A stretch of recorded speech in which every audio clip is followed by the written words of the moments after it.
ইরানে কি আমেরিকা কোনো বড়সড় গ্রাউন্ড অপারেশন করতে চলেছে? ইরান থেকে আসা গ্রাউন্ড অপারেশন সংক্রান্ত এই সতর্কবার্তা কিন্তু আজ এটাই বুঝিয়ে দিচ্ছে যে সিজফায়ার বা যুদ্ধবিরতির মাঝে মিডল ইস্টে আমেরিকার যে নতুন 10,000 সেনা এবং ডজন ডজন যুদ্ধজাহাজ আসছে, সেগুলো নিশ্চিতভাবেই কোনো বড় আক্রমণাত্মক বা অফেন্সিভ মিশনের জন্যই আসছে। আর ইরান বিষয়টা খুব স্পষ্টভাবেই বুঝতে পারছে। তাহলে কি ইরানও আমেরিকার হাজার হাজার সেনাকে বন্দি করার প্ল্যান তৈরি করে ফেলেছে? চলুন আজ 17ই এপ্রিল ইরান থেকে সামনে আসা এই খবরটিকে একটু ভালোভাবে বুঝে নিই। দেখুন দর্শক, মিডল ইস্টের পরিস্থিতি আবারও যেন আগুনে ফুটছে বলে মনে হচ্ছে।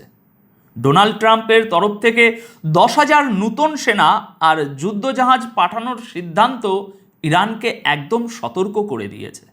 গতকাল 16ই এপ্রিল এই 10,000 সেনার খবরটা সামনে এসেছিল, যা আমি আজ সকালের প্রথম প্রতিবেদনে আপনাদের জানিয়েছিলাম।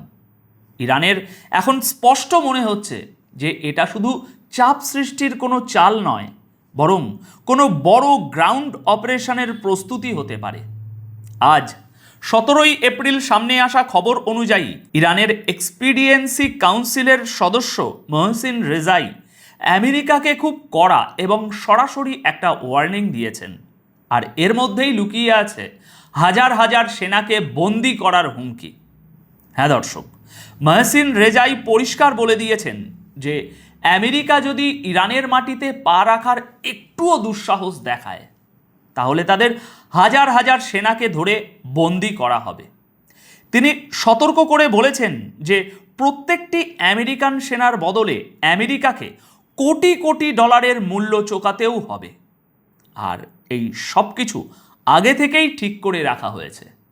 রেজাই কটাক্ষ করে বলেছেন, ডোনাল্ড ট্রাম্প নিজেকে হরমুজ প্রণালীর পুলিশম্যান বা পুলিশ প্রমাণ করার চেষ্টা করছেন, কিন্তু ইরান তার এই দাদাগিরি কখনোই মেনে নেবে না। এদিকে নিজেদের 10 পয়েন্ট প্রস্তাবে ইরান একদম অনড় হয়ে আছে। দেখুন দর্শক, আমেরিকার তরফ থেকে সমুদ্রে অবরোধের হুমকি বা তা বাস্তবে প্রয়োগ করার পরও ইরান পরিষ্কার করে দিয়েছে যে তারা তাদের 10 পয়েন্ট প্রস্তাব থেকে 1 ইঞ্চিও পিছিয়ে আসবে না। পাকিস্তানে আলোচনার আগেই ইরান এই প্রস্তাবটি দিয়েছিল। ইরানের এই ওয়ার্নিং পরিষ্কার ইঙ্গিত দিচ্ছে যে সিজফায়ারের মাঝে আমেরিকার এই নতুন সেনা মোতায়েন আগুনে ঘি ঢালার কাজ করছে। ইরান এটা খুব ভালো করেই দেখতে পাচ্ছে যে আমেরিকা আলোচনার আড়ালে কোনো বড়সড় অফেন্সিভ মিশনের প্ল্যান তৈরি করে ফেলেছে। আর যদি আমেরিকা গ্রাউন্ডে কোনো রকম চালাকি করে, তবে গোটা অঞ্চল এমন এক ধ্বংসের দিকে এগিয়ে যেতে পারে দর্শক, যার কল্পনাও করা যায় না। এখন দেখার বিষয় এটাই যে ট্রাম্পের এই নতুন মিলিটারি পজিশনিং তাদের কোনো চুক্তির দিকে নিয়ে যায় নাকি একটা সম্পূর্ণ যুদ্ধের দিকে। এদিকে আরেকটি বড় খবর হলো, গতকাল ইরানের বিদেশমন্ত্রী আব্বাস আরাগাচি চীন ও জাপানকে স্পষ্টভাবে সতর্ক করে বলেছেন যে হরমুজ প্রণালী এবং পারস্য উপসাগরে আমেরিকার উস্কানিমূলক কার্যকলাপের ফলাফল অত্যন্ত ভয়ঙ্কর হতে পারে। গতকাল দুপুরে হওয়া এই গুরুত্বপূর্ণ আলোচনায় আরাগাচি পরিষ্কার করে দেন যে সমুদ্রে যে বাধাগুলো আসছে সেটা এই চাপিয়ে দেওয়া যুদ্ধেরই সরাসরি ফল। চীনের বিদেশমন্ত্রী ওয়াং ইর সাথে আলোচনায় আরাগাচি চীন এবং রাশিয়াকে ধন্যবাদও জানান, কারণ তারা জাতিসংঘের নিরাপত্তা পরিষদে আমেরিকার একতরফা প্রস্তাবের কড়া মোকাবিলা করেছে। এর জবাবে ওয়াং ই ইরানি জাতির সাহসের প্রশংসা করেন এবং ভরসা দেন যে এই যুদ্ধ শেষ করতে চীন কূটনৈতিক স্তরে সম্পূর্ণভাবে পাশে থাকবে। অন্যদিকে জাপানের বিদেশমন্ত্রীর সাথে আলোচনায় আব্বাস আরাগাচি বলেন যে পরিস্থিতি যাতে আর না বিগড়ায় তার জন্য সমস্ত দেশকে দায়িত্বশীল হতে হবে। জাপানও এই ক্রমবর্ধমান উত্তেজনায় তাদের উদ্বেগ প্রকাশ করেছে এবং পরিস্থিতি শান্ত ও স্থিতিশীল করতে সাহায্যের প্রস্তাব দিয়েছে। এরই মধ্যে তেহরানে আরও একটা বড় চাঞ্চল্য দেখা গেছে। আব্বাস আরাগাচি পাকিস্তানের সেনাপ্রধান ফিল্ড মার্শাল আসিফ মুনিরকে সিজ ফায়ার নিয়ে আলোচনার আয়োজন করার জন্য তিনি পাকিস্তানকে ধন্যবাদ জানিয়েছেন এবং দুই দেশের অটুট সম্পর্কের কথা আরও একবার দুনিয়ার সামনে তুলে ধরেছেন। দেখুন দর্শক, ইরানের এই কূটনৈতিক দৌড়ঝাঁপ এটাই প্রমাণ করে যে তারা এখন গ্লোবাল পাওয়ার বা বিশ্ব শক্তিগুলোকে নিজেদের সাথে যুক্ত করে আমেরিকার অবরোধকে ব্যর্থ করার মিশনে কাজ করছে। চলুন এবার কিছু হেডলাইন দেখে নিই। Islamabad likely to host next Iran US talks. ইসলামাবাদে ইরান আমেরিকার পরবর্তী আলোচনা হতে পারে।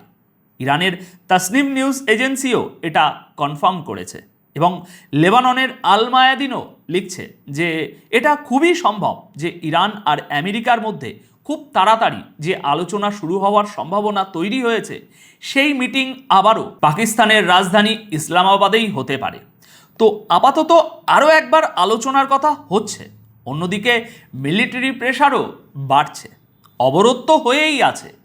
আসলে যুদ্ধের থেকেও বেশি ক্ষতি করার উপায় হলো এটাই যে কারো দেশে কোনো জিনিসপত্র যেতেও দিও না আর সেখান থেকে কিছু আসতেও দিও না। ইরান রোজ বলছে যে আমরা অবরোধ ভেঙেছি, জাহাজ বের করে নিয়ে গেছি, কিন্তু হরমুজ প্রণালী দিয়ে তো আর একটা দুটো জাহাজ যায় না। দিনের ডজন ডজন শত শত জাহাজ যাতায়াত করে। তার মধ্যে থেকে একটা দুটো জাহাজ বেরিয়ে যাওয়া মানে সমুদ্র থেকে এক ফোঁটা জল ওঠার সমান। এটা আসলে ইরানকে ভেঙে ফেলার জন্য আমেরিকার তৈরি করা একটা অনেক বড় প্ল্যান। আর এই প্ল্যানের পেছনেও আরও একটা প্ল্যান থাকতে পারে যে অবরোধের নামে এত জাহাজ নিয়ে আসো যাতে পরে এর আড়ালেই যুদ্ধ লম্বা এবং গ্রাউন্ড অপারেশন করাটা সহজ হয়ে যায়। তবে ইরান থেকেও একটা খবর এসেছে, Iran will not compromise on enrichment rights. ইরানের বিদেশ মন্ত্রকের মুখপাত্র ইসমাইল বাঘে একদম সরাসরি এবং পরিষ্কার বলে দিয়েছেন আজ যে ইউরেনিয়াম এনরিচমেন্ট বা সমৃদ্ধকরণের যে অধিকার আমাদের আছে তা থেকে আমরা পিছপা হব না। আমরা এই এনরিচমেন্ট চালিয়ে যাব এবং এটা আমাদের সিভিল বা বেসামরিক প্রয়োজনের জন্য অত্যন্ত জরুরি। তাই এই বিষয়ে আমরা আমেরিকার কোনো চাপ মানব না। সুতরাং উত্তেজনা কিন্তু বজায় থাকছে, কারণ আমেরিকার প্রথম শর্তই হলো এই নিউক্লিয়ার এনরিচমেন্ট বন্ধ করা। আলোচনা যতই হোক না কেন ফলাফল শূন্যই বেরোবে যদি দুজনেই নিজেদের জেদে অনড় থাকে। যতক্ষণ না কেউ ঝুঁকছে ততক্ষণ কোনো ফলাফল আসবে না।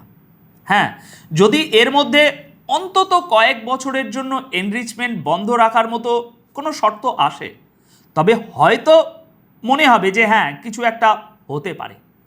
কিন্তু দর্শক, খালি চোখে বা আপাত দৃষ্টিতে দেখলে আপনার কি মনে হচ্ছে? মনে হচ্ছে না যে আমেরিকা বিশাল শক্তিশালী, 10,000 নূতন সেনা, সমুদ্রে সারি সারি যুদ্ধজাহাজ, আকাশে ফাইটার জেট, আর তার সাথে সর্বনাশা অর্থনৈতিক অবরোধ? মনে হচ্ছে না যেন ইরানকে চারিদিক থেকে ঘেরাও করা হয়েছে? আমেরিকার এই আগ্রাসন দেখে যে কারো মনে হতে পারে বাঘের খাঁচায় ইঁদুর আটকা পড়েছে। আমেরিকার জয় তো শুধু সময়ের অপেক্ষা।